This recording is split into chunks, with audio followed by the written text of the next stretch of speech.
Alright, YouTubers. Haven't posted in a while. I'm lazy. So, welcome to the dungeon.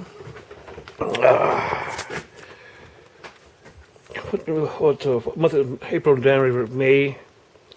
Yeah. Projects. My wife's sled that I finally got parts for.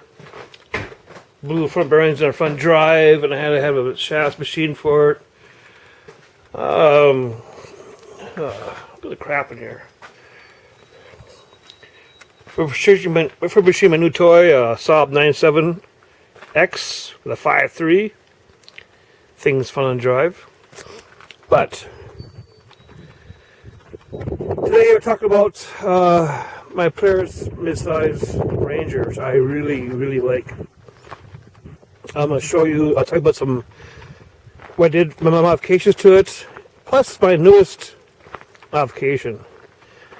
So, I rarely buy new things.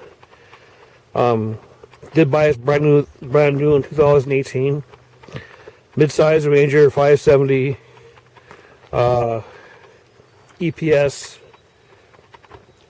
power steering version. When you first test drive these things, you think, well, first of all, I had ATVs. I'm not an ATVer per se, where I go a bunch of people ride around the woods for all weekend, but I wanted something else to keep on doing that. But this is mostly used, it's a property workhorse. I mean, 5 acres, landscaping, hauling dirt, I harvest wood from out back. But yeah, I wanted something mid-size. I mean, a Ranger 1000 or a Pioneer Honda or other ones, bigger. I'm 6 years old. Couldn't see a BRP Commando or Commander or Razor because I'm not into going. I ain't into that bunch. You know, I want something that can go with the woods and work.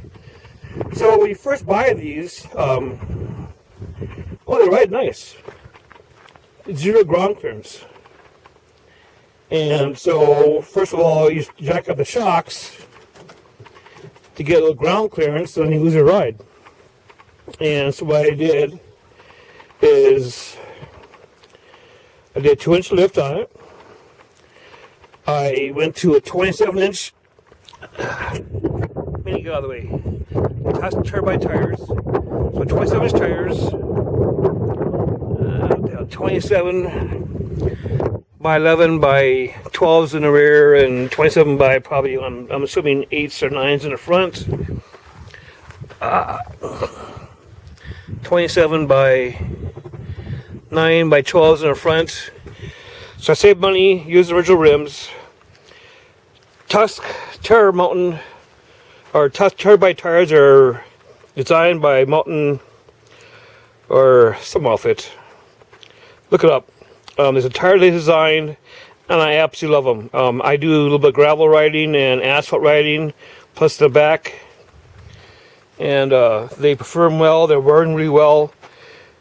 So with the tall tire and a 2-inch lift, I was able to get my shocks just down again for a decent ride. As you can tell, the 27s are clearanced just about right. You know, besides doing a little modifications to it. Then once I installed the Mud Blasters mud flaps, I actually then added spacers behind the tires to get a little more stability, because we do once in a while we'll run an ATV with the guys, and I wanted stability because we're used to ATVs, not a UTV. And that's where I got my combination, which I really like a lot. Mud Blaster, mud flaps, 27-inch tires, whether a Tusk Terribite or other brand, and a 2-inch spacer kit, which are cheap but easy to install. A spacer in the front and a little bracket in the rear. So I have my little headache rack, because I do harvest wood in the back once in a while. I got my Hornet chainsaw holder from Hornet Industries. A lot of things I did to this thing are kind of by budget. I went to the cheapy plastic windshield that actually plops down. Oh, a mirror, of course. A little glue on dome light. Yeah, no doors, no heater. Kind of over it. So it gets really hot out. Here's your front windshield. Cheap. I mean, a Polaris glass that opens the bottom would be awesome for what the hell? $300, $400, I don't know. I couldn't afford it. For the back glass, I had a plastic drop down. Well, you couldn't see through it. If you notice over there, I got a nollie plow for it, and my wife couldn't see through it, and I couldn't see through it, and I went with I don't know what I got, with some kind of a off eBay. Anyway, plastic. Gotta be careful how you wash it. Will scratch up. And so, another thing. I wanted, of course, Warren winch. That was a must if you're going to do anything out in the woods. I want this Polaris brush guard here. I just found one really economical on eBay, and holy crap, this thing fit like freaking shit. You can see, I don't know if you can tell here, but I had to actually heat this up with a torch to bend it just to fit right. It was a mess. And of course, he had to clearance it a little bit for the mud blasters, mud flaps. But yeah, it worked out. I think it's kind of cool. Ironically, 2 months later, my wife inadvertently drove to the side of my garage. This thing exited into my garage through a wall, 3 feet into it. And you can see all the white scratches. That's all from taking the wall out. Saved the entire front end, saved the cosmetics. First time I'm actually thankful that that worked really well. Happy to have it. I'm leaving the ballast guards on there. This here actually unhinges where it folds forward. Then you can pull your hood open for any service or radiator or fluids or doing electrical work. And that's about that. And I'm really, for my use, I am really thrilled to have it. I mean, it's just, it works, meets our needs. Matter of fact, it does so well. I had a Can-Am 650 twin, Fuel Jackson 07. I had a nice little Honda Foreman. Sold them all because everything we do, this is a little mid-size 570 Ranger. Works great for me. 50 miles an hour on the road. It stops there. Number there, probably computer. I mean, it's 50 miles an hour down the road. I live on a road here, County Road, and that's fine. Be nice to have doors. Be nice to have a heater, but nothing. There's my push-up mount for my plow. All right, to my latest and newest edition. So my wife hauls dirt. She's hauling sand, rock, dirt on her landscaping no deals. Problem that came to is that the headache rack has weight to the front of the box. Problem two was the latch got messed up somehow. And then actually, when she started complaining about it, I actually had to go to the bar one side to do the latch. And so I went to start looking at power lift, power dump box setups, which I know are electric. I want to thank the guy on the internet or YouTube. I think his home is Master Mechanic or Master at None, but he had a Honda Pioneer. He established what kind of weight or what kind of force it did on a unit, and we're talking about a linear actuator. YouTube it. I Googled a lot about it, And he had tried one that was kind of cheap. And he's loading fucking gravel in the back, for God's sakes. And he went to a bigger one. And rated at 450 pounds, and it worked really well. And I fucking love this thing. Especially the wife. I got it where it's key on. I got my dump which is up there. It's a momentary on, off, momentary on, up and down. My wife likes to stand outside and watch the thing dump. Key on. There it goes. With the actuator, I'm able to remove the latch entirely, which is kind of nice, because the actuator holds it down. It's not super fast, but this one here is actually rated at 400 pounds. I bought it from Firgelli Automation. If you go on eBay, you can see hundreds of them on eBay for maybe Newton pounds, what have you. Now, some things I learned. This is a DIY thing. Here is your linear actuator. It's just a screw drive, electric motor, and it's not hydraulic. You got it fastened to the bottom here. I had to do some modifications to this. Polaris wants $600 for their electric dump lift. I wasn't going to pay that. When you start looking at people like the guy that had the Pond Pioneer on YouTube and a few others, kind of gave me an idea what I had to do. My lift was governed by the rod that came out here, the little hydraulic fucking rod assist. You know, this has to be a 12-inch lift.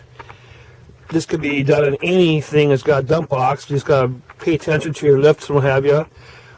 One problem that I ran into is this, that the mounts on top on this one here, 1/4 inch. I had to build a little bracket to pin to the box. I did not change the box mounts. The bottom, I belonged for a pin. Actually, I belonged it to 1/2 inch. I put a 3/8 pin in it, and I'm not sure how that's going to hold up. Also, this is supposed to have built-in limiters. I'm still learning about this. So when it raises, it stops. When it lowers, being that it lowers shorter than its full retraction. I actually had a quartz bolt down here when I first started monkeying around here on travel. I broke the fucking bolt in half. And I bolt also the latch, which was across here, which is gone now. That bent all the hell, so that's a lot of force. This is a waterproof deal from Firgelli. I'm turning my camera upside down. Firgelli Automation.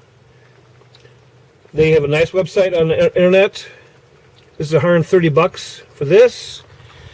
Which is $540 shipping. They have an awesome tutorial on how to wire in your switch. Of course, you gotta. It's a DIY kind of a thing. You have to understand that. Forgive me, I'm gonna show you how it's gonna work. So, back to the limiters. This will not limit how far it goes down. So I had to instruct the wife very, very carefully. When you lower down and you hear the thing start to bind up just a little bit, let go of the switch. Otherwise, we're going to be breaking hard parts or breaking the shaft and blowing the pins out. But it's pretty cool.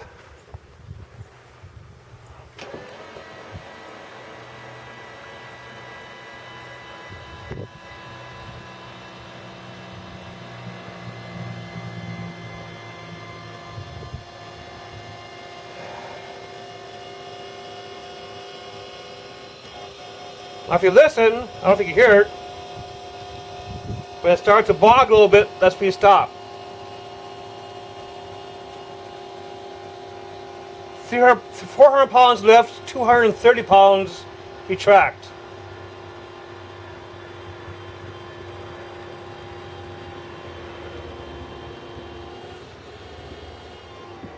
Okay,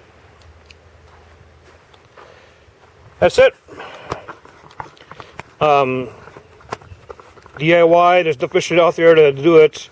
There's another company out there that has the same lift at 450 pounds, I'm sorry, linear actuator, for $209. I wasn't sure if I should look a little harder at the dimensions of it. You can see when it's all retracted, my mid-range, or my mid-size Polaris, tucks nice and lightly. I thought it had nice of the actuator at the bottom, but of course you can't because of your engine room and what have you. There's a little bit of view up there, but yeah, sticker in hell. So under $300 you can do it yourself. Even if you got fabricated brackets, so a lot of them have brackets you can buy. But seriously, a linear actuator, $140 to $210. If you got to hire a machine shop or a fabricator and pay him $80, $100, you're still shy of $620 from Polaris. I'm sorry, Polaris. I hate to say that, but it's true. And my wife's gonna really love that. Me for wood, not a big deal. Usually I'll run wood out of the back of it when I write into my wood splitter, but of course, I love the lock and load locks in here. I bought this set here. I got a couple extras off of eBay. The chainsaw holder is slick. The bar goes down here. You just lock the bar down. And of course, we got dogs, so I put a seat cover on the seat right away. Quad gear. Put glue on, freaking dome light. I bought a tire light bar for this thing, but haven't installed it yet. I mean, again, I'm gonna turn off my key here. Typically, also my actuator, I tell my wife to, when you raise the box up, have it running. You ain't gonna be killing the battery right away, and lower the box. I told her to turn it off so she can actually hear what's going on. I seen one actuator for $310, rated at 850 pounds, that had actuator. You can limit the actuator, or you can limit you can adjust the limits from full extend to full retract. I didn't do that. I didn't want to spend money.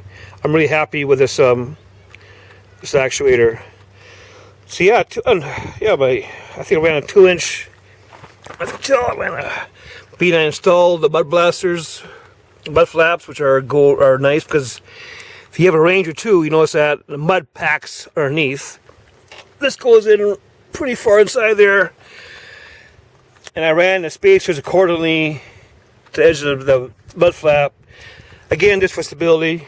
You know, we're used to ATVs, and the big thing about UTVs, you know, doing off-roading is top heavy, blah blah. And yeah, that's about it. Things have been holding up. I got probably right now about 800 miles on it. One CV boots in the front is just starting to rip just a hair. And other than that, it's for a hobby farm or for a backyard and a few mods to it. I mean, it does a lot of things. Really, really happy with it. If I had another $10,000 to spend, I'm the kind of guy I'd probably buy a Kabatu, enclosed cab, heater, stereo, AC. But yeah, that ain't gonna happen. Alright, that's my Polaris Ranger and a few mods. I hope it helped you. The linear actuator thing is kind of cool. If you don't know how to spell it, I ain't gonna tell you because I can't remember, but just Google it. And also, if you go on eBay for linear actuators, like about 1,000 on there. I went right to, I looked at a bunch of them.